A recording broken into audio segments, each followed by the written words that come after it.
The Sinhalese and Tamil New Year, also known as Aluth Avurudda in Sinhalese and Puthandu in Tamil, is a traditional festival celebrated by Sinhalese and Tamil people in Sri Lanka and other parts of the world where these communities reside.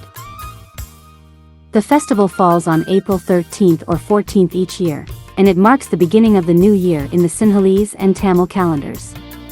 The festival is celebrated with great enthusiasm and involves various customs and rituals, such as the cleaning and painting of houses, preparing special foods, and exchanging gifts.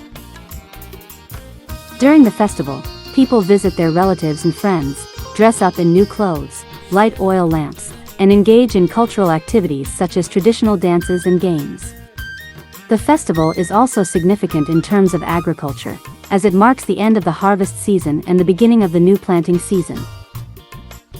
Overall, the Sinhalese and Tamil New Year is a time of joy, togetherness, and renewal, and it reflects the rich cultural heritage of Sri Lanka. May the Sinhalese and Tamil New Year bring happiness, health, and prosperity to you and your loved ones. Suba Aluth Avuruddak Wewaa.